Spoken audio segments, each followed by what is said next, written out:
평안하십니까? 예, 어제 늦게까지 교재들이 뜨거우셔가지고 몸들이 많이 피곤하신 것 같습니다.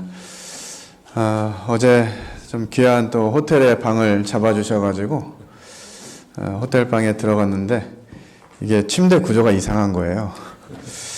전혀 이렇게 어울리지 않는 방향으로 침대가 돼 있어서 참 좋은 호텔은 이런가 보다 싶어가지고 그냥 자고 일어났는데 아침 회사 왜 침대가 그렇게 그쪽 방향으로 돼 있었는지 알게 됐는데요. 이렇게 눈을 뜨니까 해돋이가 그냥 거기서 보였어요. 그래서 야, 이걸 위해서 침대 구조도 이렇게 만들었구나 하는 생각을 하면서 이런 마음이 들었습니다. 저희들이 지금 살아가고 있는 이 시대가 지금 하나님 말씀과 많이 다르다고 하는 것들을 어제 말씀 시간 통해서 좀 나눠 드렸는데요. 성경은 이렇게 가르치고 있다라고 하는 부분들을 이야기하면 요즘 이렇게 젊은 부부들에게 또 젊은 엄마 아빠들에게는 그렇게까지 해야 되나 하는 생각을 갖게 하는 것 같아요. 그러나 지금은 우리가 왜 이렇게 해야 되는지 이것이 잘 이해가 안 될 수 있지만 제가 빛이 들어오고 나서야, 날이 밝고 나서야 그 침대의 의미를 알았던 것처럼 이래서 하나님이 이렇게 말씀하셨구나 하는 것을 알게 되는 때가 올 것이라고 생각이 됩니다. 그래서 적어도 저희들이 하나님을 믿고 있고 하나님 말씀이 진리라고 믿고 있기 때문에 이 자녀 양육과 관련돼서도 하나님의 말씀이 성경이 우리에게 가르치는 것이 진리다라고 하는 마음으로 받아들이고 그 말씀대로 행하다 보면 하나님이 이래서 그렇게 하라고 말씀하셨구나 하는 부분들을 우리가 알 수 있을 거라고 생각이 됩니다. 저는 세 자녀를 기르고 있습니다. 큰아이가 21살, 둘째가 19살, 이제 막내가 17살이에요. 이 세 자녀를 기르면서 가능한 한 하나님이 말씀하신 대로 좀 가르치려고 많이 애써 왔는데 그러다 보니까 때로는 과도하게 성경을 적용한 적도 있었던 것 같고요. 때로는 이 하나님과 하나님의 말씀하고 좀 다르게 적용한 부분도 있었던 것 같아요. 참 감사하게도 주님이 저희 세 아이가 한날 한시에 침례받게 하셨습니다. 2016년 5월 1일 날 야외 집회에서 아이들이 그 세 아이가 동시에 이렇게 침례에 순종을 하게 되었는데요. 그 이후에 계속해서 이제 아이들이 하나님 나라를 위해서 살아갈 것들을 소망하면서 살고 있습니다. 이 자녀 교육에 대한 걱정은 끝이 없는 것 같습니다. 그렇죠? 어릴 때는 어릴 때 나름대로 시집장가 보내놓으면 이제 자식 걱정은 이제 끝나나 보다 했거든요. 최근에 주변에 이렇게 시집장가 가서 사고 치거나 속썩이는 이런 이제 그 자녀들을 보면서 이거 참 부모로서의 역할, 이것은 정말 자녀를 떠나게 될 때까지 완전히 안 볼 수 있는 그런 상황이 될 때까지 마음 놓을 수 없겠구나 하는 마음이 들었습니다. 그런 여러 상황 가운데에서 우리들의 감정과 우리들의 경험과 이런 것들을 기준으로 자녀 교육의 기준을 잡는다면 참 여러 가지 오류들을 범할 수 있을 것 같아요. 그래서 우리에게는 정확한 기준, 말씀이 필요한 것 같습니다. 여기 화살표가 2개 나옵니다. 넘겨주세요. 성품과 역량. 이런 이제 두 자녀, 우리가 아이를 기를 때 우리의 자녀가 어떤 아이가 되었으면 좋겠나 하는 마음을 갖게 되는데요. 첫 번째로 이 성품은 좋은데 역량이 부족한 사람. 어떤 사람이죠? 안타까운 사람이에요. 사람은 좋아. 사람은 좋아. 근데 써먹을 데가 없어. 이런 사람. 이게 좀 안타까운 사람이죠. 두 번째로 성품도 좋고 역량도 좋은 이런 사람. 그런 사람 아주 훌륭한 사람입니다. 근데 세 번째, 성품도 안 좋고 역량도 안 좋아. 그럼 어떤 사람이죠? 인생이 괴로운 사람이에요. 정말 너무 힘들어. 마지막으로 역량은 좋지만 성품이 안 좋은 사람, 어떤 사람일까요? 예, 무시할 수 없으나 그냥 싫은 사람. 그냥 능력 때문에 윗자리에 있고 자꾸 이런데 성품이 안 좋으니까 무시할 수 없는 싫은 사람이에요. 이런 사람들 이제 한자어로 사자성어로 나타내면 이렇습니다. 안타까운 사람은 천만다행이죠. 성품이라도 좋으니까. 훌륭한 사람은 금상첨화입니다. 인생이 괴로운 사람은 설상가상. 무시할 수 없는 쓰나 싫은 사람은 위험천만한 사람이죠. 저희들이 자녀를 길러가는 과정 가운데 내 자녀가 몇 번이 되면 좋겠어요? 금상첨화해야 되겠죠. 인격도 좋고 성품도 좋고 또이다 역량까지 좋은 이런 사람으로 자라가게 하기를 모든 부모가 모든 어른들이 원하시리라고 생각이 됩니다. 그렇다면 이런 사람으로 만들어가기 위해서 우리는 어떤 말씀을 기준으로 어떻게 자녀들을 양육해야 될지 하는 부분 살펴보도록 하겠습니다. 사사기 2장에 보면 이제 이와 같은 내용들이 나옵니다. 백성이 여호수아가 사는 날 동안과 여호수아 뒤에 생존한 장로들 곧 여호와께서 이스라엘을 위하여 행하신 모든 큰 일을 본 자들이 사는 날 동안에 여호와를 섬겼더라. 이스라엘 백성들이 애굽에서 나와서 광야 길을 행하다가 이제 가나안 땅을 점령하는 이와 같은 과정들을 거쳐서 가나안 땅에 정착하게 되었습니다. 그 이후에 이제 여호수아와 또 여호수아 뒤에 생존한 장로들, 그러니까 여호수아가 인도하는 그 길을 따라갔던 사람들이 사는 날 동안에는 이스라엘 백성들이 여호와를 섬겼다고 하는 것이에요. 그런데 2장 10절에서 15절에 보면 그 세대의 사람도 다 그 조상들에게로 돌아갔고 그 후에 일어난 다른 세대는 여호와를 알지 못했다라고 기록하고 있습니다. 하나님이 어떤 일을 행하셨는지, 하나님이 어떻게 일하시는지 하는 부분들을 보고 들은 이와 같은 사람들은 하나님을 섬겼어요. 그런데 그 다음에 일어난 세대들은 여호와를 어떻게 했다고요? 알지 못했다 이렇게 기록하고 있습니다. 알지 못했다는 얘기는 무슨 의미일까요? 우리 하나님 믿기 싫어. 이게 아니라 알려주질 않은 거예요. 하나님이 어떤 분이신지, 하나님이 우리에게 어떤 일을 행하시는지, 하나님이 어떻게 우리 삶을 인도하시는지 이와 같은 부분들을 알려주지 않은 것입니다.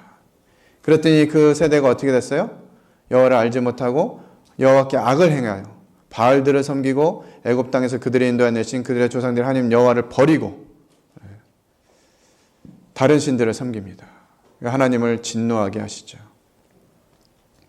그래서 젖과 꿀이 흐르는 땅, 그 가나안 땅에 들어가서 정말 하나님과 행복하게 살아야 했던 이스라엘 백성들의 모습이 여호와께서 그들에게 맹세하신 것과 같아서 그들의 괴로움이 심하였더라라고 기록하고 있습니다. 요즘 우리가 양육하고 있는 이 자녀들이 다음 세대가 되어야 되는데 다음 세대가 아닌 다른 세대가 될 수 있다고 하는 것입니다. 우리가 이 자녀들에게 하나님의 말씀을 제대로 가르쳐서 이 아이들이 하나님의 말씀을 기준으로 살아가게 된다면 이 아이들은 다음 세대가 되어서 그들 또한 하나님을 나타내고 하나님을 자녀들에게 전하는 이런 세대가 될 것입니다. 그런데 우리가 지금 하나님을 아이들에게, 자녀들에게, 다음 세대들에게 제대로 알려주지 못하면 이 다음 세대가 우리 자녀들이 다른 세대가 된다라고 하는 것이에요. 이 다른 세대가 되는 것의 결과는 이 사사기 2장에서 말씀하신 것처럼 하나님께 축복을 받고 하나님의 은혜로 살아가야 되는 이러한 사람들이 하나님을 떠나서 세상 신들을 섬기고 세상의 우상들과 함께 살아가는 이와 같은 삶을 살게 된다라고 하는 것입니다. 지금 오늘 아침에 우리 기훈 형제님하고 여러 얘기를 했는데 잠실교회의 이 고령화 이런 얘기를 좀 하시더라고요. 70세 이상이 뭐 열 몇 분이 계신다 이런 얘기 하시면서 밑으로 내려갈수록 이 비율이 좀 떨어진다 이런 얘기를 이제 들었는데, 우리 형제님들이 앞서서 섬겨 오셨던 70년대, 80년대 이런 시대 때 우리가 주님을 섬겼던 모습들을 생각하면 정말 주님만이 전부라고, 다른 거 없어도 괜찮다고. 제가 인생이 조금 고달픈 인생을 돌아온 길이 있는데, 뭐 주님이 기회가 되면 이런 얘기도 좀 교제도 하고 이러면 좋을 것 같습니다만, 그런 과정 가운데 중요한 역할을 하신 분이 소천하신 김종만 형제님이세요. 제 기질과 상관없이, 제 소망과 비전과 상관없이, 저의 재능과 은사와 상관없이 중국이 열린다, 중국어를 해야 된다 막 이러셔가지고 저한테 맞지도 않는 옷을 입으려고 대학을 중국어로 진학하려다가 몇 번 눈물을 삼키고 결국은 회계를 전공해가지고 지금 고생스럽게 일을 하고 있습니다. 나중에 이렇게 알고 나니까 제 적성 중에서 이 경산 계열이 제일 안 맞는 계열이더라고요. 근데 그걸로 지금 밥을 먹고 살고 있어요. 얼마나 힘들겠어요? 근데 그렇지만 제 마음 가운데 형제님들이 앞에서 말씀하시고 인도하시면서 살아가셨던 그 모습, 그것이 그저 주님을 섬기는 방식이라고, 방법이라고 보고 배웠습니다. 그리고 나도 저렇게 살아야지 라고 하는 소원들을 갖게 됐어요. 제가 처음 모임 생활을 할 때 지금 묵동의 김인수 형제님, 또 구리의 이철식 형제님, 이 두 분이 묵동에서 함께 동역을 하고 계셨습니다. 저는 그 두 분에게서 좋은 점만 잘 배운 것 같아요.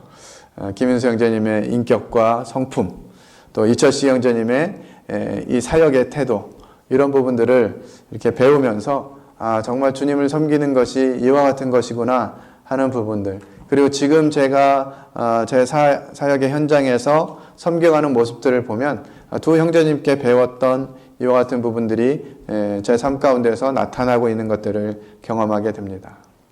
그분들이 그렇게 사셨기 때문에 나도 그렇게 살아야지라고 했던 그런 소원들이 제 삶 가운데서 그대로 진행되고 있는 것이죠. 그때만 하더라도 정말 이 먹고 사는 문제가 어려웠기 때문에 이 먹고 사는 문제에 힘을 쓰고 시간을 많이 보낼 수 있었는데, 그분은 그렇게 하시지 않으셨어요. 정말 주님을 사모하고 주님 말씀을 준비하고 교회를 사랑하고 성도들을 섬기기 위해서 어떻게 해야 되는지. 제가 학생 시절에 이제 주님을 만나고 이제 모임 생활을 시작했는데, 어찌됐든 그 두 형제님과 가까이 하는 것을 즐거워해가지고 학교가 끝나면 집으로 안 가고 먼저 형제님 댁으로 갑니다. 이게 어린 학생이었고, 또 이제 저희 가정이 집안이 이렇게 좀 좋지 않은 환경이어서 굉장히 어렵게 가난하게 학창 시절을 보냈는데, 그러니까 집에 가봐야 별로 뭐 이렇게 하고 싶은 일도 별로 없고 분위기도 별로 안 좋으니까 집에 들어가면 아버지는 항상 술 드시고 주무시고 계셨고, 어머니는 늦게까지 일하시고 오셔가지고 이제 아버지하고 한판 하시고, 이런 이제 분위기, 이런 것 때문에 별로 집에 들어가고 싶지 않았어요. 그래서 이제 형제님 댁에 가서 교제하고 이런 것들을 즐거워했는데, 눈치가 없으니까 항상 언제 가요? 밥 때 가죠, 밥 때. 이 밥 때 가면 형제님들이 꼭 저를 위해서 밥을 준비해 주시거나, 그게 아니면 라면이라도 끓여 주셨어요. 근데 그땐 잘 몰랐는데 나중에 이제 좀 커가지고 그때 우리가 그랬는데 형제가 밥 때마다 와가지고 상당히 곤란했었어. 이런 얘기들 이제 가끔 하셨어요. 사실 그 어려운 시절이었기 때문에 아이들이 이제 갓난 아이들이었고, 그 아이들을 케어하고 그 아이들을 양육하기도 버거운 이런 형편이었는데, 제가 가면 꼭 이렇게 먹을 것을 내어주셨어요. 근데 같이 먹은 적이 별로 없어요. 왜 그랬겠습니까? 먹을 게 없는 거예요.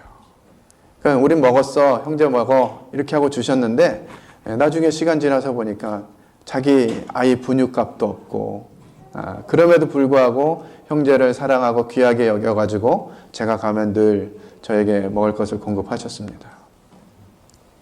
그와 같은 부분들을 보고 받았기 때문에 그렇게 사는 것이 당연하다고 저도 여겼고, 저도 결혼을 하고 청년들과 또 교사들과 이런 그 젊은 세대들을 돕고 그들과 함께하는 일에 마음을 두고 살아왔습니다.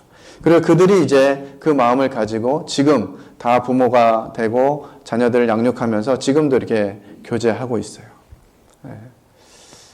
그들이 자녀를 키우면서 여전히 저에게 또 자문을 구하고 어떻게 하면 이 아이들을 주님 안에서 잘 자라게 할 수 있을지, 이와 같은 부분들을 함께 교제하면서 정기적으로 만나서 교제도 하고 또 여행도 하고 이렇게 하고 있습니다. 이와 같은 그 다음 세대들에게 믿음의 본을 보이는 것, 이것이 너무나 중요하다고 하는 것이죠. 그러나 오늘날 좀 안타까워지는 것은 점점 이와 같은 본들을 보기가 어려운 시대가 되어져 가고 있다는 것이에요. 너무나 삶들이 개인적이 되어가고 있고, 그래서 어떤 성도님 댁을 방문하는 것조차도 부담스럽고, 가면 또 뭐 좀 귀찮지 않을까? 힘들지 않으실까? 막 이런 마음 때문에 가겠다고도 못하고, 청년들에게 항상 이야기합니다. 우리 집은 항상 열려 있다. 언제든지 와라. 요즘에 청년들 안 와요. 왜 안 오겠어요? 우리 집이 별로여서 그런 것도 있겠지만 너무 바빠요. 바쁘고 개인적인 시간들 갖는 것들을 더 좋아하고, 이러니까 믿음의 전수가 잘 일어나지 않는 것이죠. 삶을 같이 하는 이런 시간들이 적으니까 결국 볼 수 있는 시간들은 주일날 교회에서 보는 그런 시간들 정도이기 때문에 우리가 이 젊은 세대들에게 믿음의 본을 보여주고 이렇게 살아라 라고 나타내기가 만만치 않은 그런 시대에 우리가 살고 있습니다.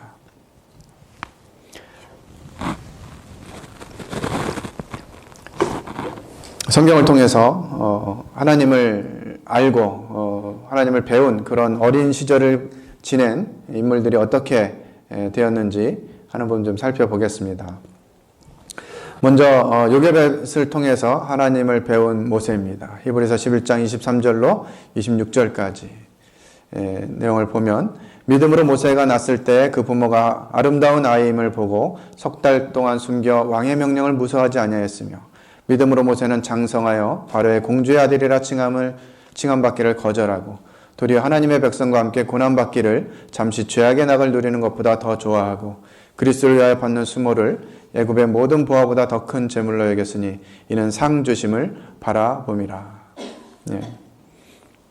요게벳의 노래라고 하는 찬양이 요즘 굉장히 뜨고 있습니다. 아시죠?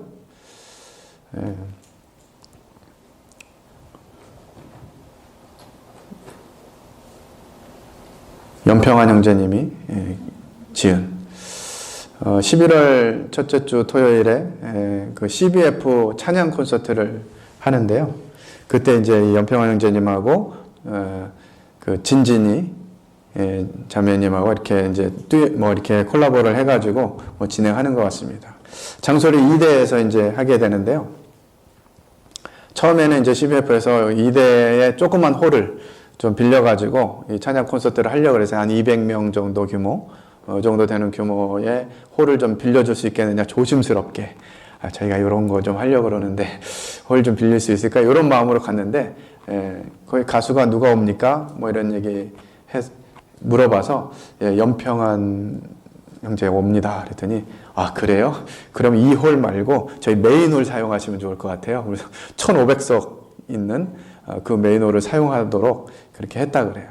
굉장히 영향력을 주고 있습니다. 모임의 형제님이 이 지금 찬양을 만들고 부르고 이런 과정 가운데 큰 영향력을 끼치고 있는 것 같아요. 그 요게벳 가사도 참 아름답죠. 그 찬양에 여러 가지 가사들이 있지만 그 중에 가장 제가 감동이 되어지고 좋아하는 가사가 있는데요. 너의 삶의 참 주인, 너의 참 부모이신 여호와께 너의 삶을 맡긴다. 이런 가사가 나옵니다. 우리는 자녀를 양육하면서 내가 너의 아버지다. 내가 너의 부모다.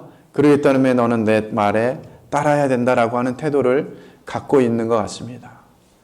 그러나 우리가 진정으로 아이들에게 소망으로 줘야 될 것은 너희의 참 부모이신, 너희 참 소망이신 하나님께 너의 삶을 맡겨라 라고 하는 것들을 가르쳐야 된다라고 하는 것이죠.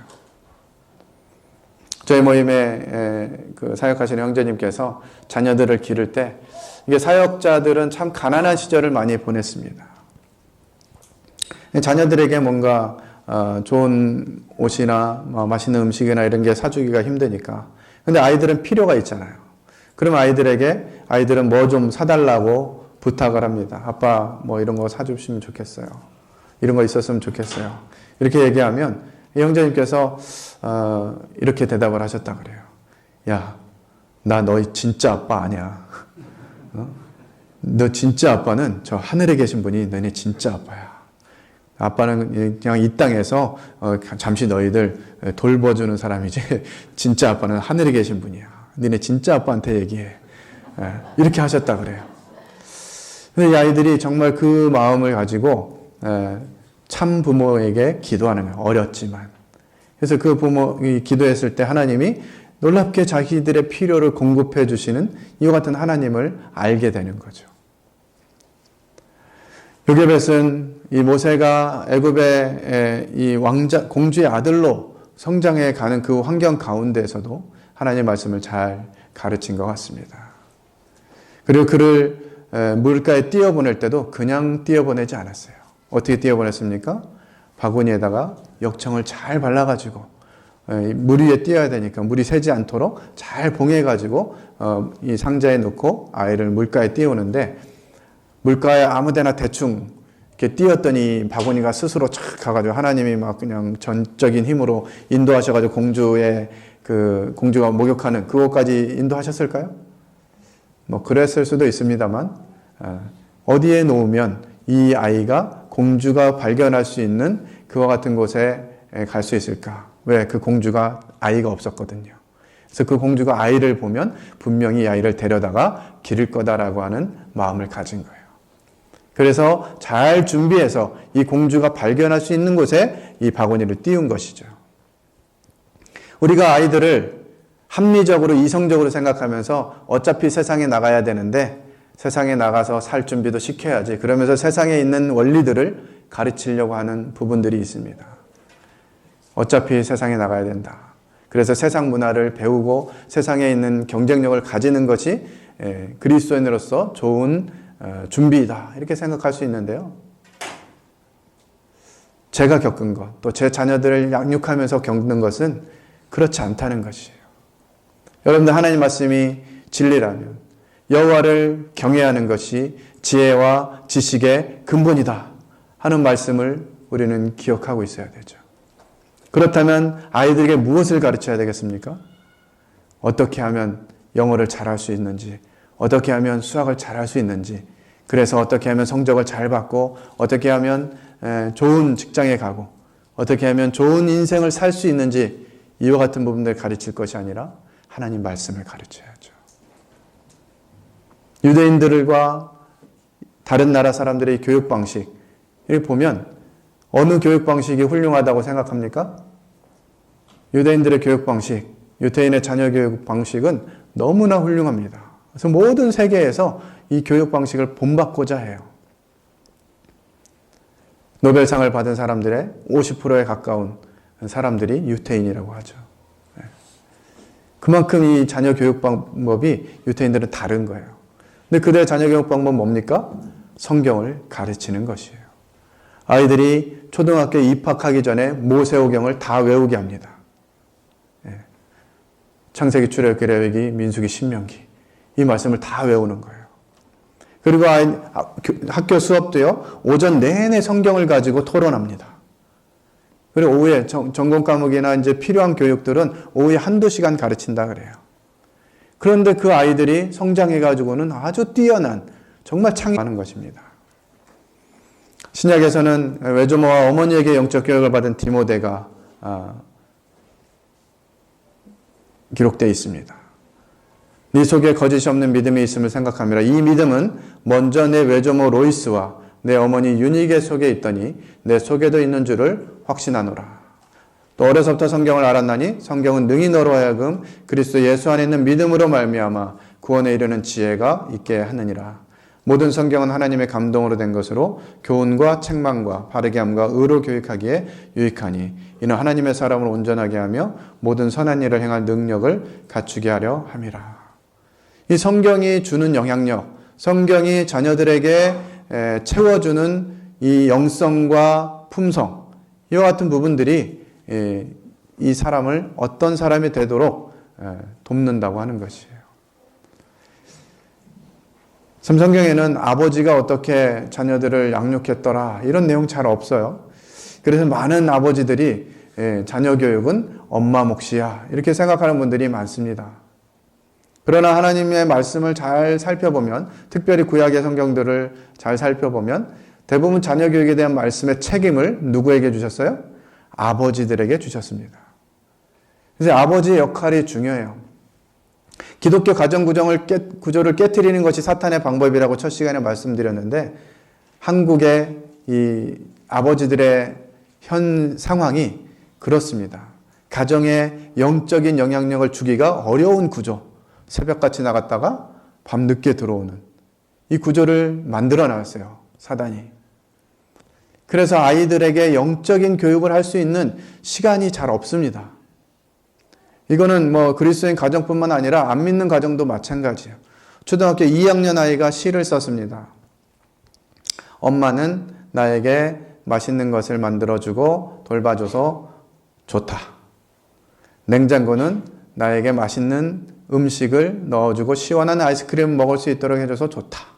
TV는 재미있는 프로그램 나오고 나를 즐겁게 해줘서 좋다. 이런 내용으로 쭉 줄을 쓰다가 맨 마지막에 쓴 말이 뭐냐면, 그런데 아빠는 왜 있는지 모르겠다. 아빠 얼굴 보기가 힘들어요, 아이들이. 새벽같이 나갔다가 밤늦게 잘 때 나갔다가 잘 때 들어오니까. 그냥 아버지는 돈 벌어주는 일을 하기 위한 그런 사람 정도로 이해한다고 하는 것이죠. 이게 대한민국의 현실이거든요. 요즘 이제 52시간 이런 건 제도도 나오고 여러 가지 제도가 나오면서 좀 나가라고 하는데, 대기업 들어가면 쉽지가 않죠. 52시간 이 제도 때문에 6시 되면 다 셧다운 한답니다. 그러면 그 이후에 다 집으로 가겠죠? 그럴 거라고 생각하십니까? 다 근처 카페로 간답니다. 가서 거기서 노트북 가지고 자기 업무하고 또 밤 10시, 11시까지 카페에서 일하고 밤늦게 들어오는 거예요. 이게 우리나라의 현실입니다. 대기업 보내가지고 좋은 아빠 만들기가 쉽지 않아요. 우리 선택을 해야 됩니다. 내 가정을 위해서, 내 자녀를 위해서 내가 어떤 직업을 선택할 것인가, 어떤 영향력을 줄 수 있는 직업군을 생각하고 준비할 것인가, 이런 것도 고민해야 되죠. 그래서 성경을 가르칠 수 있는 이 가정의 분위기, 문화, 습관, 이런 부분들을 만들어갈 필요가 있습니다.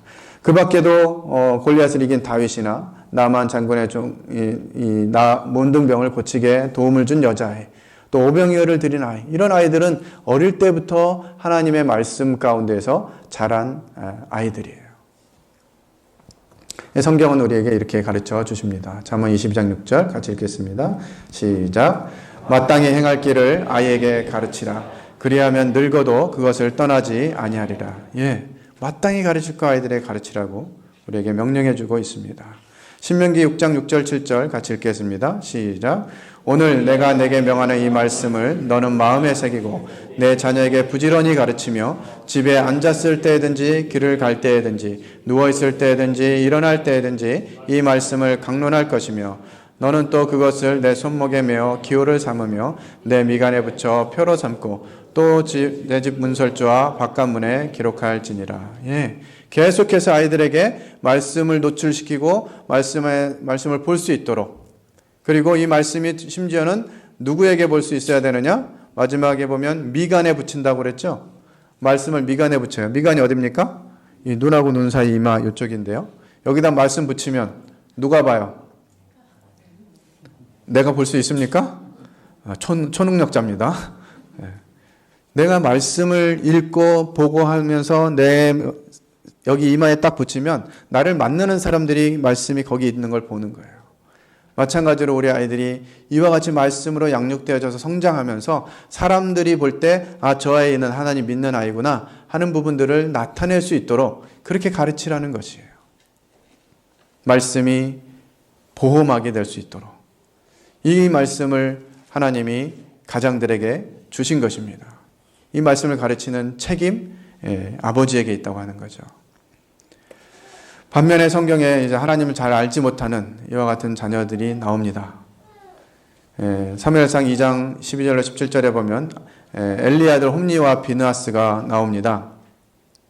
이들의 성품과 이들의 그 삶을 요약해서 기록하고 있는데요. 엘리의 아들들은 행실이 나빠 여호와를 알지 못하더라 이렇게 기록하고 있어요. 이들도 동일하게 여호와를 알지 못했습니다. 왜 알지 못했을까요? 엘리는 뭐 하는 사람인데? 제사장이에요. 아버지는 사역자예요. 그런데 자녀는 여호와를 알지 못해요. 왜요? 바빠요, 바빠. 그래서 이 아빠의 변천사가 나옵니다. 아빠, 바빠, 나빠. 아빠가 바빠지면 나빠져요. 아빠가 바쁘면 아이들에게 영적인 영향력을 줄 수가 없습니다. 그래서 이 자녀들이 심지어 아버지는 평생을 하나님을 위한 일을 하는 직업군에 있으면서 섬겼는데 이 자녀들이 여호와를 알지 못해서 재물을 가볍게 여기고 여호와의 제사를 멸시하고 이와 같은 일들이 일어나게 되는 것입니다. 정말 자녀들에게 하나님이 어떤 분이신지 가르쳐야 돼요.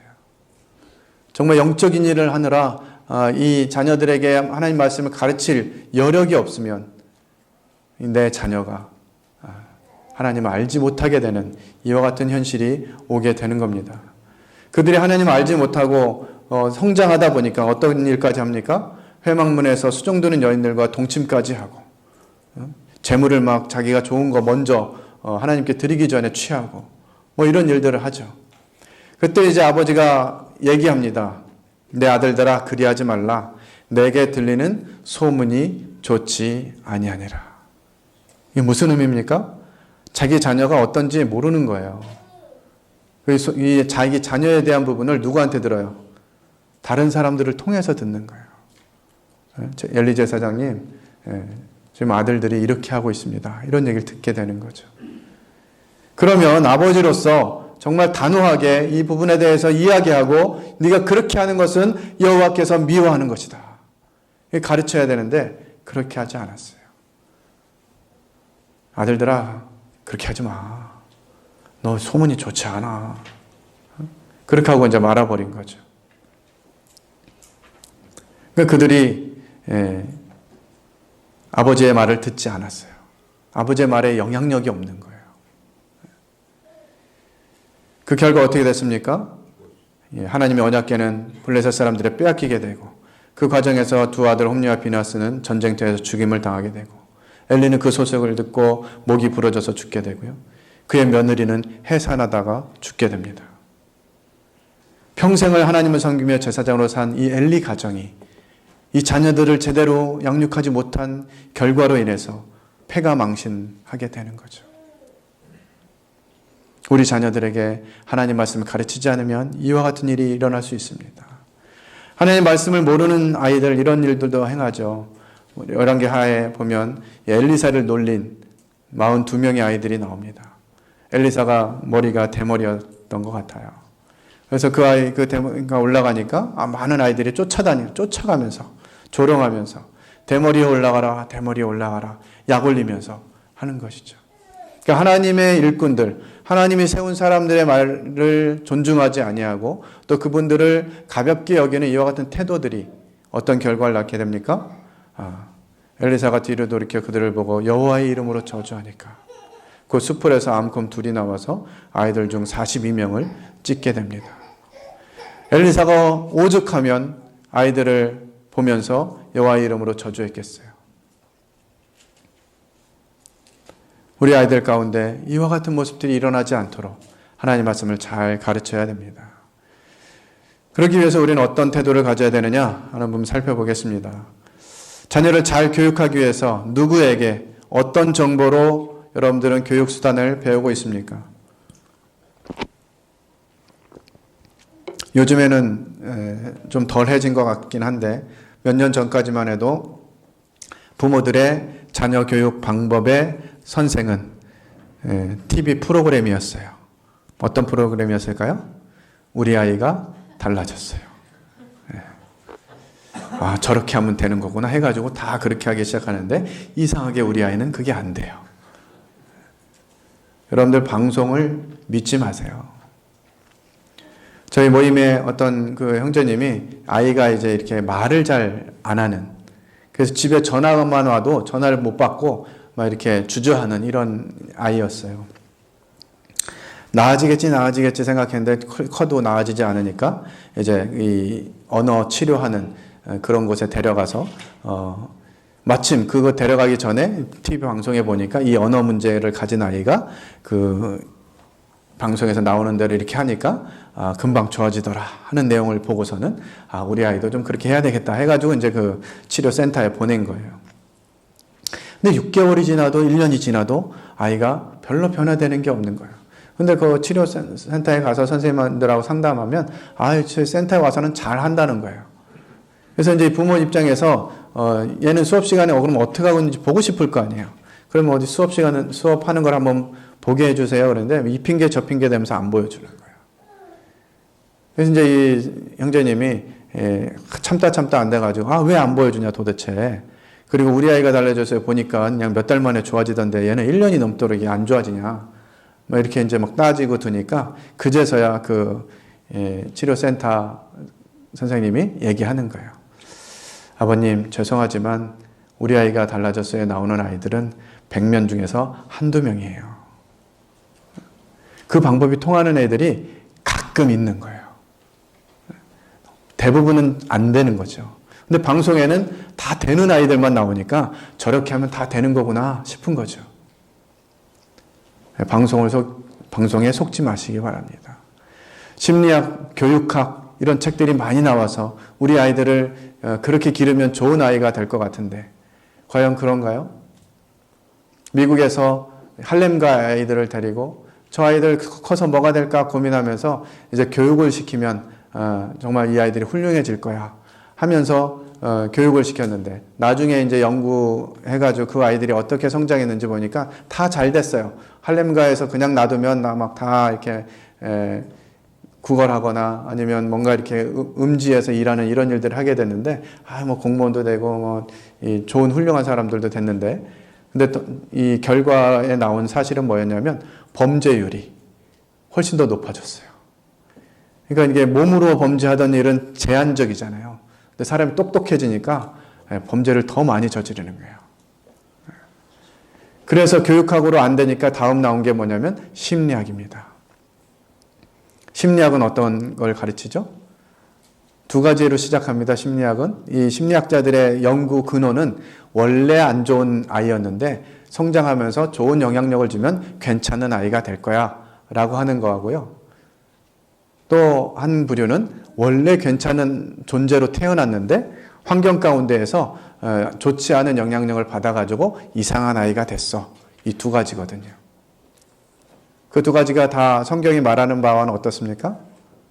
틀려요. 성경이 가르치는 바를 정면으로. 그래서 이 심리학은 인본주의로 갈 수밖에 없는 구조입니다.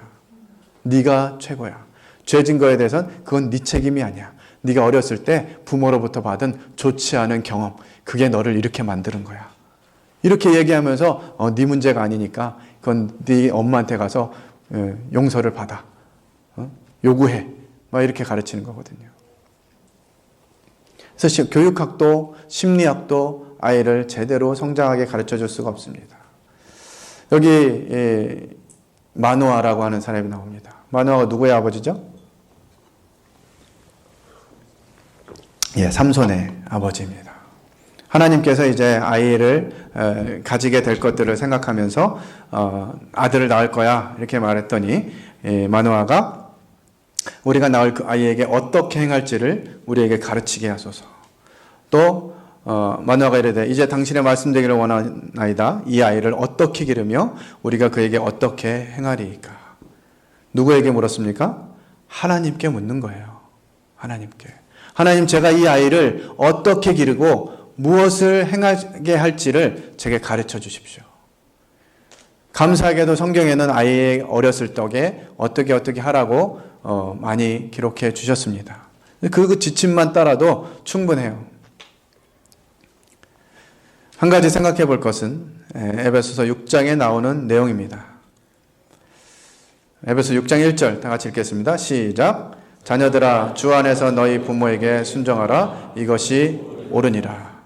누구에게 하신 말씀이죠? 자녀에게 하신 말씀입니다. 근데 누가 주로 사용해요? 엄마 아빠가 사용해요. 4절 말씀 보겠습니다. 시작. 또 아비들아 너희 자녀를 노엽게 하지 말고 오직 주의 교훈과 훈계로 양육하라. 누구에게 하신 말씀입니까? 아버지들에게. 근데 누가 사용해요?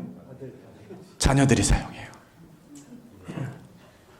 각각 자기 입장에서 유리한 말씀 사용하는 거예요. 자기에게 주신 말씀 안 보고. 부모에게 순종하라는 말씀은 자녀들이 보고 따르라고 주신 말씀이에요. 부모가 자녀들을 윽박지르기 위해서 주어진 말씀이 아닙니다. 너 하나님이 부모에게 순종하라고 하는데 왜 순종 안 해? 이렇게 사용하라고 주신 말씀이 아니라는 거예요. 또 자녀들 여기 많이 있는데 자녀를 노엽게 하지 말라고 했잖아요. 이거는 부모에게 주신 말씀이에요. 그런데 보는 누가 먼저 보입니까? 부모가 먼저 보이잖아요. 자꾸 자기들한테 주신 말씀인데 부모가 사용하니까 나도 아빠한테 주신 말씀 사용할 거야 해가지고 노엽게 하지 말라고 이렇게 얘기하는 거죠. 부모에게 순종하라. 이것이 옳으니라. 저도 이 말씀을 삶의 지표로 삼아서 저희 집안의 가훈을 만들었습니다. JM, SK, SK. 이게 뭘까요? JM, 주는 대로 먹고. SK, SK. 시키면 시키는 대로 해라. 이게 하나님이 주신 말씀이다. 그래가지고 제 아들, 첫 번째 아들은 양육할 때 이 말씀을 정말 100%뿐만 아니라 200% 적용한 것 같아요. 그래서 제가 이 아이를 100대를 때려본 적도 있어요. 처음부터 100대를 때린 게 아니에요. 똑같은 실수를 계속 반복하니까. 처음엔 1대 때리고, 다음에 잘못하면 2배야, 2대 때리고, 그 다음에 똑같은 잘못 또 하면 4대 때리고. 이렇게 하니까 100대가 금방 오더라고요. 한 7, 8번 잘못하니까 100대 맞아야 되는 거예요. 그런데 이것을 아이가 정말 하나님 말씀을 순종하지 않고 부모를 거역하는 일에 사용해야 되는데 그렇지 않은 거예요. 내 마음에 안 드는 일에 막 사용하는 거죠. 제 아이가 3살 때, 4살 때 예배를 가르치느라고 아빠 옆에 앉아. 딴짓하면 안 돼. 딴짓하면 예배 끝나고 혼날 거야. 이래가지고 이제 예배 끝나면 때리는 거예요. 왜 말씀 시간에, 예배 시간에 너 자지 말라 그랬는데 자. 4살짜리 아이를 옆에 붙여놓고. 그래가지고 너 이제 딴짓하면 혼나? 뭐 이러니까 이렇게 이 훈련을 한 1년 했는데요. 5살 되니까 안 자기 시작하더라고요. 아, 놀라워요. 역시 매는 하나님의 말씀의 진리야. 막 이래가지고 이제 이 아이를 틈만 나면 이 매로 훈육하는 이와 같은 방법을 사용했는데요. 참 놀랍게도 하나님이 이 아이를 잘 자라게 하셨어요. 근데 시간이 좀 지나고 나서 이 아이를 붙잡고 제가 진심을 다해서 아들아 미안하다. 아빠가 무식해서 네가 어릴 때 꼭 매를 때리지 않아도 되는 일들이 많았는데 아빠가 너를 다 매로 키운 것 같다. 이러면서 아이에게 사과하고 그 이후에 이제 아이에게 필요한 부분들을 공급하느라고 만회하려니까 얼마나 힘들어요. 처음 길을 잘 들여야 돼요. 그래서 이 부모에게 순종하라라고 하는 말씀을 주로 해가지고 아이들을 잡는 것은 하나님 기뻐하시지 않는 것 같아요. 자녀를 노엽게 하지 말라. 많은 경우에 우리가 훈육한다, 양육을 위해서 하나님 말씀으로 가르친다 생각하면서 자녀들을 노엽게 하고 있죠. 이 두 말씀 안에서 저희는 균형을 잘 이루어야 됩니다. 아이들에게는, 자녀들에게는 기본적인 필요들이 있어요. 사랑과 훈계와 본보기와 관심이 필요합니다. 사랑을 해야 되는데요. 잘못된 사랑이 있습니다. 과잉보. 요즘 뭐든지 엄마가 다 해줘요. 초등학교 6학년 이렇게 됐는데 다 엄마가 해줘. 옷도 골라주고 뭐또 해주고 다 엄마가 해줍니다. 이렇게 성장한 사람들이 회사에 취직하는데도 부모가 전화를 한다 그래요. 인사과에다가 전화해서 우리 아이가 이번에 신입사원으로 들어갔는데요. 저희 아이는 이런 거 잘하는 거니까 잘하는 아이니까 부서는 어디다 배치해 주시면 좋겠어요. 실제로 인사 담당자들이 얘기하는 사례예요. 다 부모가 해주니까 자기가 뭘 해야 될지를 모르는 거예요. 스스로 할 줄을 몰라요. 초등학교 교사들이 이제 시험 보고 이러면 시험 보거나 뭐 과제 같은 거 내면 뒷사람 걷어라 이렇게 하면 걷어다 교탁 위에 놔. 그러면 아이들이 쭉 걷어가지고 교탁 위에서 교탁 앞에 딱 머물러 서 있다는 거예요. 왜? 그러면 교탁 어디다 놔요? 교탁이 엄청 넓은 것도 아닌데 어디다 놓으란 말을 안 하니까 어디 놓을 줄을 모르는 거예요. 이런 것이 현실입니다. 과잉보, 잘못된 사랑입니다. 무절제한 사랑. 무조건 아이가 원하는 대로 다 해주는 거죠. 떼쓰면 떼쓰는 대로, 원하면 원하는 대로 다 해주는 거예요. 요즘 마트 가면 정말 길바닥에 누워있는 애들이 종종 발견됩니다. 그렇게 하면 자기 원하는 바가 이루어지니까. 권위 없는 사랑, 아버지의 권위, 어머니의 권위, 하나님이 주신 거거든요. 이 권위를 사용하지 않고 그저 그냥 아이에게 끌려다니는 이와 같은 사랑. 또 완벽주의 사랑. 제가 이제 다음 주에 부모 세미나를 가는데 배우러, 저도 배웁니다, 계속.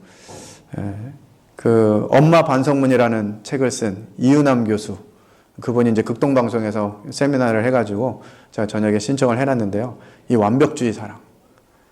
정말 이 이윤남 교수는 정말 완벽한 분이었어요. 교사로서도 탁월한 교사고, 정말 완벽한 정말 이 교사라고 할 수 있는데, 이 자녀들을 얼마나 완벽하게 키웠겠어요. 정말 공부도 잘하고, 맨날 전교 1등하고, 모든 부분에 상은 다 받아야 되고, 모든 사람에게 칭찬받는 이런 자녀들로 키웠거든요. 고등학교 2학년까지. 아들은 고등학교 2학년, 딸은 고등학교 1학년까지 아주 완벽하게 키웠어요. 고등학교 3학년이 된 아들이 어느 날 갑자기 학교를 안 가겠노라고 선언을 하더니 학교를 일절 안 가고 방에 들어가서 밤새 게임하고 이렇게 살았다 그래요. 왜 그러느냐? 왜 그랬느냐? 나중에 이제 그런 내용들 설명하는데 엄마가 자기를 너무 힘들게 한 거예요. 완벽하게 만들기 위해서.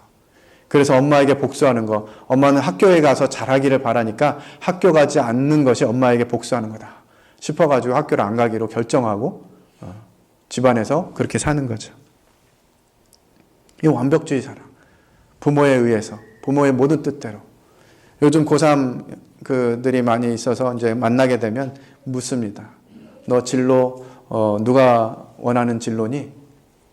과는 누가 정해줬니? 엄마가, 부모가 정해준 애들이 아직도 굉장히 많아요. 근데 저는 별로 그거 하고 싶지 않아요. 이렇게 얘기하는 아이들 많고요. 그러니까 부모가 가라고 하니까 어쩔 수 없이 가는 거. 왜? 네가 뭘 알아? 네가 인생을 살아봤니? 이러면서 그냥 아이에게 부모의 이 길, 이거를 강요해가지고 아이가 원치도 않는 대학 진학하고 그리고 나서 졸업할 때 전공 살릴 수가 없고 이런 상황들이 되는 거죠. 이 완벽주의 사랑, 이 조건부 사랑. 너 이거 하면 엄마가 이거 해줄게. 뭐 이런 내용들. 너가 잘하면 엄마도 너한테 잘할 거야. 이런 사랑. 이 잘못된 사랑이죠. 참된 사랑은 능력을 부여하는 사랑입니다. 이 부모의 능력이 자녀의 능력이 될 수 있도록 도와줘야 돼요. 이건 물질적인 능력만을 말씀드리는 것이 아닙니다. 아이가 부모로부터 받는 영향력, 이것이 너무나 크기 때문에 부모가 가진 이 능력들이 자녀들도 사용할 수 있는 능력이 되어져야 되는 것이에요. 저 요즘 제 아이들을 보면서 이와 같은 능력들을 잘 사용하고 있다고 생각이 듭니다. 부모로부터 받은 긍정적인 영향력, 이것을 가지고 자기들 생활하는데요. 새 아이가 다 달라요. 큰아이는 어릴 때부터 제가 캠프며 집회며 이런 데를 계속 데리고 다녔거든요. 그랬더니 이것을 보고 배워서 그런지 요즘 얼마나 바쁜지 몰라요. 저보다 더 바빠요. 원래 이번에 같이 오려고 그랬었는데 저는 교회에서 제가 빠져도 크게 문제가 안 되는데 저희 아들이 빠지면 교회 여러 가지 문제가 생겨요. 주중에 얼굴 보기가 쉽지 않아요. 정말 주님 위해서 살려고 하는데 부족함이 보이죠. 그러나 첫째 아이는 하나님께 드리면 좋겠다. 예전에 이렇게 서원했던 거 주님 생각나게 하시더라고요. 어찌됐든 이 아이가 주님을 잘 섬기고 교회를 위해서 수고하고 이런 아이가 되기를 바라는 마음이 있습니다. 둘째 아이는 엄마로부터 집중력을 배운 것 같아요. 하고자 하는 의지 이런 것들을 배운 것 같습니다. 고3인데 뭘 도와달라 말을 안 해요. 뭘 어떻게 좀 해달라 이런 말을 안 해요. 하도 속상해가지고 너는 왜 말을 안 하냐? 아빠가 그냥 있으나 없으나 별거 없냐? 얘가 속이 심지가 깊어가지고 가정 형편을 뻔히 아니까 학원도 다니고 싶고 과외도 받고 싶은데 그 말 못하는 거예요. 내가 해달라고 하면 해줄 수 있어요? 이렇게 묻는 거죠. 걱정하지 마. 아빠가 대리운전이라도 뛰어가지고 해줄 테니까 걱정하지 마. 그러니까 이제 솔직히 얘기하더라고요. 좀 과외를 좀 받으면 좋겠어요. 그래서 한 1년 정도 과외를 시켜줬어요. 부족한 부분들. 그 외에는 한 과목 수학만 이렇게 가르쳐줬는데요. 그 외에는 다 스스로 공부해요. 늘 반에서 1등하는 귀한 딸. 지금 대학을 앞두고 있는데 그냥 스스로 다 준비해요.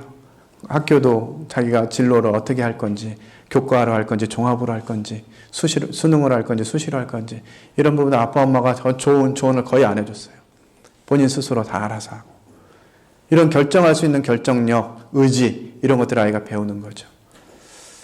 셋째 아이는 기도 제목이었습니다.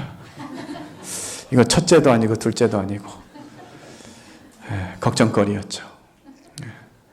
중학교 1학년 때 친구들하고 몰려다니면서 슈퍼마켓에서 물건 훔치다가 걸려가지고 혼나고 자기는 안 하지 말자고 했는데 친구들이 하자고 하는 바람에 어쩔 수 없이 했대요. 학교에서 자꾸 친구들하고 싸워가지고 싸웠다는 얘기는 무슨 얘기겠어요? 전화가 오는 건 때렸단 얘기죠.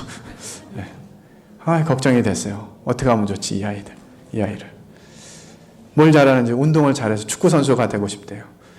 얘가 축구 선수를 하는데 주변에 축구 하겠다고 돌아다니는 애들 보니까 심상치 않아요. 부모도 삶을 포기해야 돼. 그 길은 아닌 것 같다 고민하는데 어느 날부터 얘가 밤 10시가 넘어서 들어오기 시작합니다. 뭐 하면서 이제 오니 농구했어요. 근데 농구하고 들어온 애 치고는 너무 깨끗해. 땀 냄새도 안 나. 뭔 농구를 하길래 이렇게 땀도 안 나고 농구를 밤 10시까지 하냐? 나중에 이제 형을 통해 가지고 뒷조사를 시켰더니 PC방에서 게임하고 들어오느라고 10시까지. 정말 걱정거리입니다. 그래서 이제 양성화를 시켜줬어요. 야, PC방에서 하지 말고 집에서 해라. 그래가지고 컴퓨터 130만 원짜리 컴퓨터를 사주고 마우스, 키보드, 의자, 책상까지 PC방에 준하는 수준으로 맞춰줬습니다. 집에서 해라. 그렇게 하다가 말겠지, 지치면. 그렇게 했는데 게임에서 재능을 발견했어요. 보통 잘하는 게 아니에요. 이 아이가 지금 고등학교 1학년인데 중국 프로 계약을 했습니다. 다음 달부터 60만 원씩 월급을 받아요. 그러면서 제 마음 가운데 어떤 생각이 들었겠어요? 어린 사역자의 아들이 프로게이머가 된다고? 이게 웬 난데없는 날벼락이야? 이런 생각이 드는 거죠. 제 가치관, 제 그동안 가졌던 사고방식 이런 거에는 제 아내도 마찬가지고 어떻게 게임을 해가지고 먹고 살아? 가정을 운영할 수가 있어? 이해가 안 되는 거예요. 그래서 이제 주변에 있는 내용들, 또 청년들, 또 이렇게 젊은 사람들, 또 학교 선생님 이렇게 다 이제 확인을 거쳤습니다. 게임을 잘하는데 보통 잘하는 게 아니에요. 얼마 전에 그 오버워치라는 게임 베타 시즌을 했는데 아시아 1등으로 끝났어요. 보통 잘하는 게 아니에요. 근데 게임을 많이 한다고 잘하는 게 아니라 그러더라고요. 공부도 오래 한다고 잘하는, 제가 그렇게 안 해봐가지고 공부도 오래 한다고 잘하는 게 아니죠. 뭘 공부할 줄 알아야 공부를 잘하게 되는데 그런 거죠. 근데 어디서부터 이런 것들을 받았을까? 누구에게로부터? 다 부모에게 영향을 받는 것이에요. 그래서 이 제 자녀들에게 너는 이런 사람이 되어야 된다, 이런 길로 가면 좋겠다라고 제가 조언하지 않았어요. 다만 하나님이 기뻐하시는. 근데 얘가 프로게이머 계약을 하게 되면서 제게 기도 부탁을 해요. 아버지 이번에 대회 나가는데 게임 잘하게 기도해 주세요. 게임 잘하라고 기도를 해야 되나 말아야 되나. 근데 그전에는 기도해달라는 말을 안 했거든요. 그러니까 자기가 어떤 일을 해야 되는지 이 과정을 통해서 얘기하는 거예요. 그래서 제가 얘기했습니다. 너 프로게이머가 돼서 네 실력이 입증되고 이제 확실한 스폰서를 통해서 아주 대우받는 훌륭한 프로게이머가 되더라도 하나님 놓치면 너 실패하는 사람이 된다. 아빠 다 이해가 안 되지만 네가 그 길 가는 거에 대해서 이해가 안 되지만 하나님이 너를 인도하시고 네가 네 마음가운데 하나님이 계시지 않으면 너 훌륭한 프로게이머가 돼도 실패하는 사람이 되는 거다. 네 마음에 늘 하나님이 계실 수 있도록 기도해라. 그리고 네가 가야 될 길, 그 하나님께 물으면서 가라. 이게 교제하고 있습니다. 때로는 아이들이 원하는 것이 이 부모의 이해가 안 되는 영역일 수 있어요. 시대가 그만큼 바뀌었어요. 대학을 안 가고 대학원을 안 가도 교수가 될 수 있더라고요. 게임만 잘하면. 요즘 게임 고등학교도 생기고요. 대학에 게임 전공학과가 점점 많이 생기고 있습니다. 근데 누가 교수할까요? 게임학과 교수 누가 하겠어요? 게임 잘하는 사람이 교수하는 거예요. 세대가 많이 바뀐 거예요. 그래서 학교 선생님하고도 이런 상담을 좀 했어요. 제가 정말 이렇게 하고 있고 학교 생활도 제대로 못하는데 어떻게 생각하십니까? 그 선생님도 젊은 선생님이라 게임 굉장히 좋아하는데 자기가 본 사람 중에서 가장 탁월하대요. 어떻게 해요? 근데 안 시킬 수 있어요? 재능을 발견했어요. 근데 그 재능 가운데 하나님을 의지하고 갈 수 있도록 도와주는 것이 부모의 역할이라고 생각이 듭니다. 능력 부여하는 사랑, 조건 없는 사랑이 필요합니다. 이것이 이제 하나님이 주신, 우리에게 주신 사랑이죠. 두 번째, 훈계.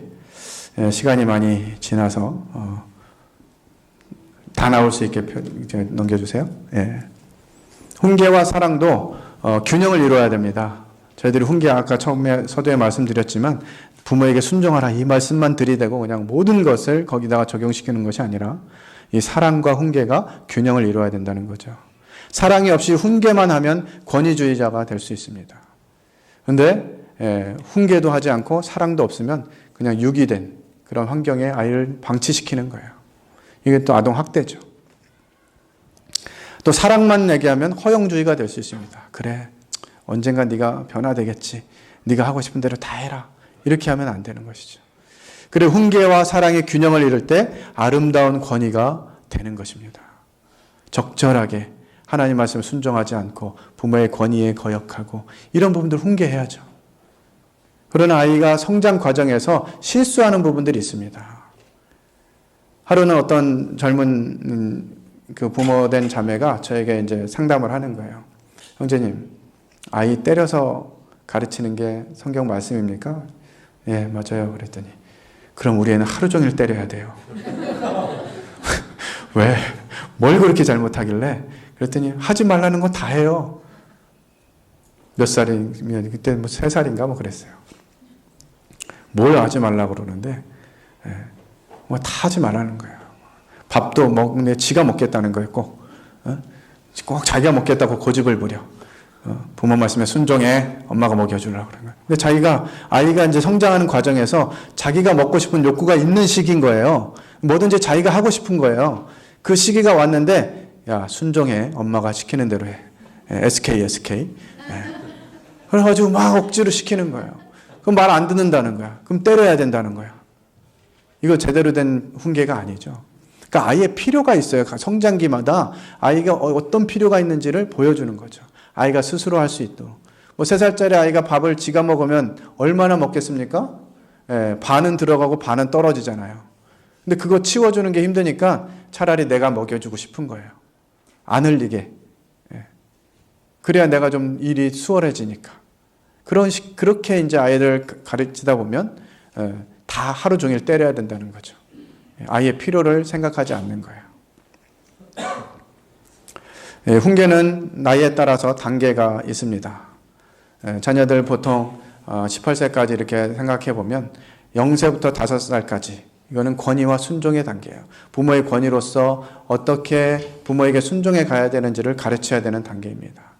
6살부터 12살까지는 이제 이것들을 구체적으로 훈련하는 단계예요. 계속 좋은 습관이 생겨갈 수 있도록 하나님의 말씀에 따라서 어떤 부분들을 어떻게 훈련해 갈지 이런 것들을 가르쳐야 되는 시기고요. 이제 중학생이 되면 중학교 1학년부터 고등학교 때까지는 코치의 단계입니다. 코치는 뭐 하는 사람인가요? 모든 걸 다 짜주고 너 이대로 해야 돼 이렇게 하는 사람 코치 아니에요. 코치는 이 배우는 사람의 입장에서 무엇을 도와줘야 될지 답이 그 배우는 사람에게 있다는 것을 이해하고 옆에서 도와주는 사람이 코치입니다. 그러니까 이때쯤 되면 중학교, 고등학교 되면 이제 아이들이 자신의 문제들을 고민하면서 그 문제들을 부모에게 가지고 올 때 부모는 도와주는 역할을 해야 되는 거예요. 엄마, 나는 학교가 재미가 없어요. 네가 밥 먹고 편안하니까 이제 별 걱정을 다 하는구나. 쓸데없는 소리 하지 말고 들어가서 공부나 해. 이게 일반적인 부모의 반응이거든요. 근데 아이가 이 정도 말을 부모에게 하는 것은 무슨 의미겠어요? 하고 싶은 말이 있는 거예요. 뭔가 마음 가운데 부담이 있고 어려움이 있는 거거든요. 그런데 그런 얘기를 끈에만 놓기만 하면 그딴 거 생각할 때 영어 단어나 더 외워라. 이렇게 하면서 무조건 공부해라. 이런 식으로 가는 거죠. 이건 코치가 아니라 잘못된 애정, 완벽주의 이런 걸로 갈 수 있는 거죠. 그러니까 아이가 고민하면서 그래? 너 어떤 걱정 때문에 그러니? 물어보는 거죠. 아이가 어떤 부분도 얘기하고 그러면 그 과정 가운데서 어떻게 할 수 있을까? 너는 그 속에서 어떻게 하면 좋겠니? 하고 아이에게 답을 찾게 만드는 거예요. 그래서 자기 스스로 결정하고 진학할 수 있도록.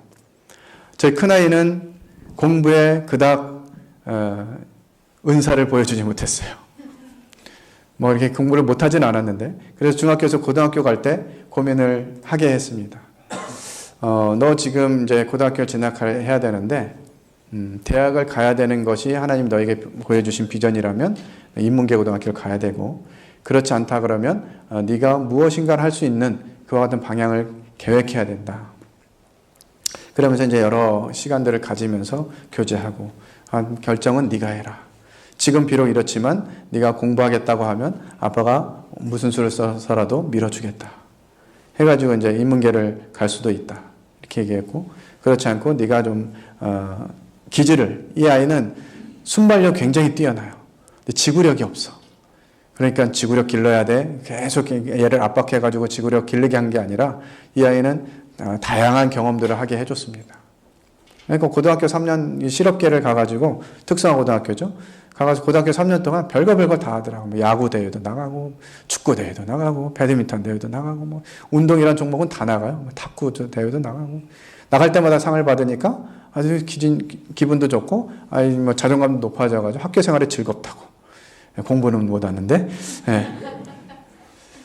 그래서 이제 이런 과정들을 통해서 이 아이가 스스로 자기 길을 개척하고, 고등학교 졸업하고, 직장에 다니면서 1년 한 6개월 만에 1,000만 원을 모아가지고 주일학교 공간을 마련했어요. 예배당 밑에. 1,000만 원 보증금, 30만 원 월세 이거 해가지고 자기가 우리 주일학생들 갈 데가 없다는 거예요. 맨날 그냥 구석방에서 처박혀가지고 제대로 공급도 못 받고 이러고 있는 거죠. 그래서 안타까움을 느끼면서 사업하겠다고 직장을 그만두고 사업하겠다고 나와가지고 퇴직금 및 그가 모았던 것으로 3층을 임대를 했어요. 아이들이 거기 들어가서 막 주일학교 하고 놀고 하니까 주일학교 너무 신나요. 그 순간부터 주일학교 아이들을 주님이 더 많이 보내주고 계세요. 그런 과정들을 통해서 이제 18세 이후에는 독립해서 자기 스스로 갈 수 있도록 도와줘야 되는 거죠. 최근에 설문조사해 보니까 이 젊은 세대들이 생각할 때 부모가 자기를 언제까지 도와줘야 되는지 설문을 했는데 30% 가까이가 결혼하고 나서도 부모가 나를 경제적으로 도와줘야 된다. 이렇게 답을 했어요. 이건 아니잖아요. 그래서 아이가 성장하는 과정에서 필요한 부분도 우리는 도와줄 필요가 있는 것 같습니다. 하고 싶은 말은 많은데 시간이 많이 갔네요. 본보기까지만 하고 마쳐야 될 것 같습니다. 아이들의 행동을 선택하는 요인들이 다양하게 있습니다. 신체적인 사항, 기질적인 사항, 심리적인 사항, 또 잘못된 정보를 얻어가지고 정서적인 사항, 반항적인 사항. 이 아이들이 성장하면서 이와 같은 사항들이 나타나게 돼 있어요. 특별히 잘못된 정보에 의한 반항적인 사항들이 나타나게 됩니다. 어떤 거죠? 중2병, 뭐 이런 거, 사춘기, 이런 거. 이런 때 잘못된 정보를 통해서 이 반항하는 것이 합리적이고 이성적이고 당연한 거라고 받아들이게 되는 이런 과정들이 올 수 있어요. 제가 제 아이를 기를 때는 성경에는 사춘기가 없다, 이렇게 가르쳤어요. 무지한 거죠. 아이들이 성장하면서 자기도 자기 자신을 제어하지 못하는 시기가 와요. 심리적으로도 그렇고 정서적으로도 그렇고 신체적으로도 그렇고. 그런데 그런 무시하고 무조건 그냥 순종해야 돼, 막 이렇게 하면 아이가 이제 반항하게 되죠. 그럴 때 이제 그 태도를 어떻게 잡아줄 것이냐, 이제 좀 컸다고 반항하냐, 이래가지고 더 막 압박하고 이럴 수 있는데, 그것이 아이들의 기질에 따라서 길게 가면 고등학교까지, 짧게 가면 뭐 중학교 때도 반항으로 나타나는 경우가 있습니다. 그 엄마 반성문의 저자처럼 고3 됐을 때 계속 전교 1등 하다가 고3 돼서 학교를 안 가봐요. 엄마가 얼마나 멘붕에 빠지겠어요? 그런 상황들이 나타날 수 있는 거죠. 그래서 아이들의 모든 필요를 따라서 이 아이들이 행동하고 있다는 것들을 부모들이 인식하고, 이 아이의 성장 과정에서 정말 필요한 것이 무엇인지를 알려주고 공부하고 그대로 아이들을 도와주는 이런 것이 이제 부모의 필요가 있다는 거죠. 특별히 영적인 본보기가 필요합니다. 예, 다 나오게 해주세요. 예, 거기까지. 예. 모델이 돼야 되죠. 하나님이 우리 삶에서 가장 우선순위에 있어야 된다는 걸 가르치고, 그 하나님이 우리와 함께 하신다는 걸 가르치고, 그 말씀을 가르치고, 또 주변 사람들과 함께 살아가는 것을 가르치고, 때로는 포기할 줄도 알아야 된다. 하나님이 허락하시지 않는 거, 이거 갖겠다고 고집부리면 고생한다 하는 거 가르쳐야 되고요. 그리고 이제 그리스도를 닮아가는 이와 같은 본보기가 돼야 됩니다. 아이들은 부모를 통해서 하나님을 투영하게 돼 있어요. 부모가 너무 무섭게만 대하면 아이들은 하나님은 무서운 분이구나, 이렇게 인식하게 돼 있습니다. 또 아이에게 너무 관용적으로만 대하면 하나님은 다 용서하시는 분이구나, 이렇게 인식하게 돼 있는 거예요. 그래서 부모가 적절하게 훈련과 사랑이 접목되어서 균형을 이룰 수 있도록 가르쳐야 되죠. 그리스도의 장성한 분량에 이르도록 우리가 도와야 됩니다. 그러기 위해서는 먼저 부모가 그와 같이 살아야 되죠. 요즘 아이들에게 구원 상담을 하면서, 복음 상담을 하면서 많이 물어보게 되는데요. 또 교사들에게, 부모님들에게 묻습니다. 우리 아이들이, 지금 초등학생들, 중학생, 고등학생들이 구원받고 싶어 합니까? 구원받고 싶어 할까요? 제가 현장에서 아이들을 만나보면 아이들에게 이런 필요가 없어요. 구원받아야 되겠다, 이런 필요가 없다고요. 왜 그럴까요? 자기의 필요를 부모가 다 공급해 주거든요. 아이들에게는 부모가 하나님이야, 해달라는 거 다 해줘. 그러면서 부족함이 없어요. 힘든 과정이 별로 없습니다. 이렇게 되니까 아이들이 내가 구원받아야 되는구나, 이런 필요를 잘 못 느끼는데, 캠프 보내거나 뭐 교회에서 행사하면서 상담하면 교사들이 무조건 죄인 만들어가지고 구원받게 만들어주잖아요. 어떻게? 죄가 뭔지 구체적으로 안 가르쳐주고, 너 거짓말 한 적 있어 없어? 속으로 생각하고 또 하나님 다 알아? 누구 미워한 적이 있어 없어? 미워만 해도 살인한 거야? 뭐 이래가지고 그냥 아이가 그럼 나 죄인이죠. 죄인은 어디가? 천국 가 지옥 가? 지옥 가요. 갈래 안 갈래? 안 갈래요. 그럼 어떻게 할래? 선생님이 도와줄까 말까? 도와주세요. 예수님이 십자가에서 이제 다 용서하셨어. 믿으면 천국 가는 거야. 믿어 안 믿어? 믿어요. 그래, 그럼 너 이제 천국 가는 거야. 이렇게 상담하고 있거든요. 아이들이 필요도 없는데 억지로 죄인 만들어가지고 억지로 구원받게 만드는 거예요. 아이들이 알아요. 어떻게 하면 이 상담 시간이 빨리 끝나는지. 내가 무슨 말을 해야 이 시간이 끝난다는 걸 잘 알아요. 그러니까 아이들이 그렇게 반응하는 거거든요. 그래서 부모들이 가정에서 본보기가 돼야 됩니다. 하나님 없이는 살 수 없다는 거. 교회에 여러 필요들이 있어서 저희들이 이제 기도하면서 이 필요들을 공급해야 되는데 하면서 그동안 저축했던 것들 또 이런 부분들 다 모아가지고 교회 환경 개선하는데 헌신했습니다. 자녀들이 생각하는 거예요. 우리 부모는 정상이 아닌 것 같아. 큰아이가 얘기해요. 아버지 존경합니다. 왜? 아니 그 물질을 어떻게 다 교회에 드릴 수가 있어요? 우리 빚도 있는데. 그렇게 하는 거예요. 그래서 주님께 드리고 났더니 주님이 딸을 통해서 물질을 공급하셨어요. 고등학교 2학년, 3학년 예상치 않은 고등학교 2학년 때 160만 원 장학금 받고 고등학교 3학년 때 300만 원 장학금 받았어요. 우리가 주님께 드리면 주님이 공급하신다는 걸 아이들이 배우는 거예요. 내 필요를 위해서 먼저 쓰지 않고 하나님 필요를 위해서 먼저 드릴 때 하나님이 그와 같은 부분들 고마워 꿀꺽하고 모른 채 하시는 분이 아니다. 우리의 필요를 하나님이 공급하신다 하는 것들 아이들이 배우는 거죠. 그래서 저도 그렇게 살래요. 속으로는 쓰립니다. 자식 부모를 위해서 좀 남기지. 저희 큰아이가 첫 직장을 가서 첫 월급을 받았는데 첫 월급 받을 때가 되니까 이제 막 계획이 있는 거예요.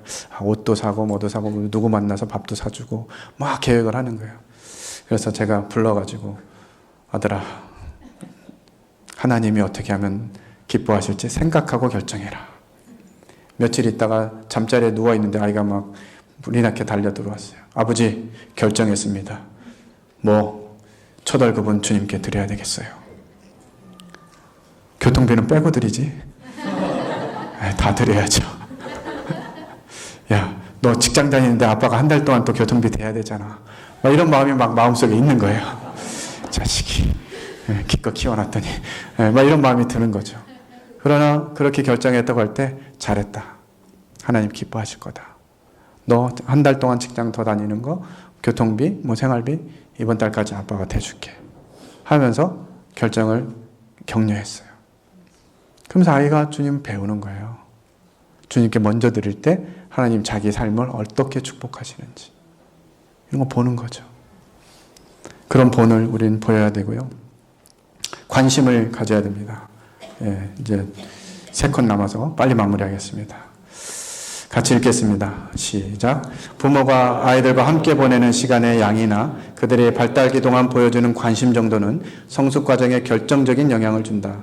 관심은 아이들 스스로 그들 자신이 중요한 존재임을 확신하도록 부모가 의도적으로 시간을 드리는 것이다.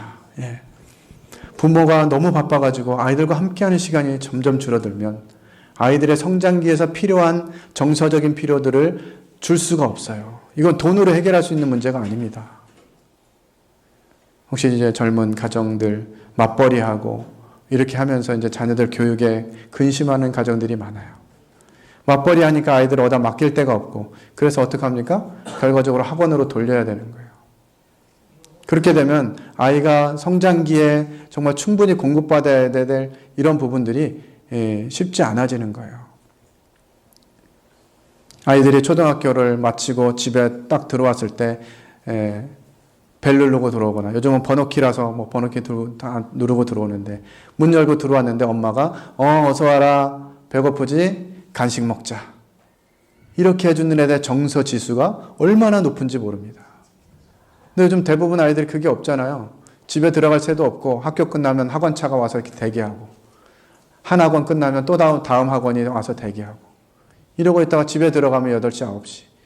엄마도 그때 들어오고 잠깐 밥 먹을 시간이 있거나 없거나 피곤하고 학원 숙제해야 되고 책상 식탁에 같이 둘러앉을 시간이 없고 초등학교 때부터 이미 이런 영적인 교육이 멀어지기 시작하는 거예요.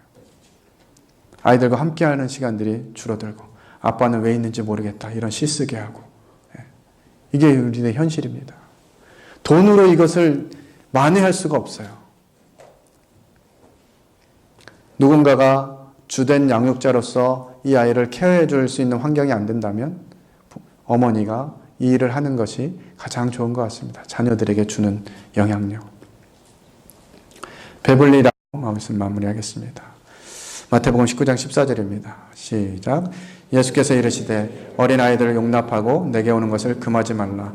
천국이 이런 사람의 것이니라 하시고. 예. 아이들을 용납하는 일은 우리가 잘 하고 있는 것 같습니다. 아이들을 잘 받아주고 이렇게 하고 있어요. 근데 두 번째, 내게 오는 것을 금하지 말라. 이 말씀은 무슨 의미일까요? 어른들의 시각 때문에, 어른들의 시선 때문에 아이들이 주님께 나오는데 방해를 받고 있다는 거죠. 예. 예수님께 나오는 아이들을 베드로가 막아섰죠. 야, 조용히 해라. 예수님 말씀하신 대로 이렇게 떠드냐. 애들은 가라. 이렇게 한 것 같아요. 주님이 화를 내셨어요. 그리고 말씀하신 것입니다. 아이들을 용납하고 내게 오는 것을 금하지 말라. 이것이 어른들에게 있어서 아이들이 주님께 나오는 것을 금하는 요소들이 있다고 하는 것이에요. 뭘까요? 어른의 시각으로 아이를 판단하는 거예요. 아이의 수준으로 낮춰서 그 아이를 돕고 그 아이가 잘 자랄 수 있도록 해주는 것이 아니라 어른의 시각으로 네가 이렇게 해야 된다라고 자꾸 얘기하는 것이죠. 그 과정 가운데 정말 성경적인 내용들이 있습니다만 성경적이기보다는 유교적인 요소들이 많습니다. 우리가 대대로 물려받은 그 전통, 아이는 이래야 돼 라고 하는 그것이 성경의 가치관하고 비슷해요. 아이들은 어디서도 존중받지 못했어요. 성경의 내용도 여자들과 아이들은 숫자에도 안 쳤잖아요. 그만큼 무시당했거든요. 근데 우리 주님이 재해석하신 거예요. 아이들을 용납하고 아이들이 내게 오면서 금하지 말라. 한 예를 들면 아이가 교회에 들어오면 어떻게 되죠? 네. 어른들은 제가 들어오면서 인사 하나하나 이거 먼저 보고 있습니다. 그런데 아이들은 예배당 들어오면서 뭘 먼저 볼까요? 뭘 먼저 찾을까요? 친구 왔는지, 또 내가 뭐 하고 놀지, 이거 계획하고 막 뛰어 들어오거든요. 교회 들어가면 그 안에 가면 뭐 있는데 그거 가지고 놀 거야. 막 이런 마음으로 막 뛰어 들어와요. 그럼 어른이 눈에 보일까요? 안 보일까요? 눈에 안 보여요. 애가 싸가지가 없어서 인사 안 하는 게 아니에요. 아이의 관심사가 다른 데 있는 거거든요. 근데 인사는 꼭 아이가 먼저 해야 된다. 성경적인 가치관인가요? 그렇습니까? 한번 생각해 보세요. 어른이 먼저 하면 문제가 생기는 건가요? 그렇지 않죠. 인사는 먼저 보는 사람이 하는 거예요. 어른들은 아이들을 주목하고 있기 때문에 아이들이 보이지만 아이들은 어른을 주목하지 않기 때문에 어른이 안 보여요. 그렇기 때문에 먼저 보면 안녕, 잘 있었니? 얘기해 주면 되잖아요. 그러면 그렇게 했는데도 불구하고 애가 못 들은 척하고 그냥 막 그러거나 말거나 이렇게 하면 그건 가르쳐야죠. 그러나 아이들의 관심사가 다른 데 있기 때문에 못 보는 거거든요. 그럴 때는 먼저 예린아 잘 있었니? 해주면 되잖아요. 그죠? 예린아 반가웠어. 지난주에 무슨 일 있었니? 이렇게 인사해 주면 되는 거거든요.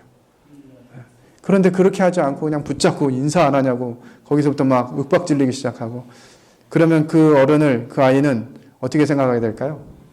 좋게 생각할까요? 아닌 거예요. 내가 뭘 잘못했는데 지금 혼나고 있지? 이런 생각이 들면서 저 선생님은 저 어른은 무조건 혼내는 사람이구나 이렇게 생각하게 된다는 거죠.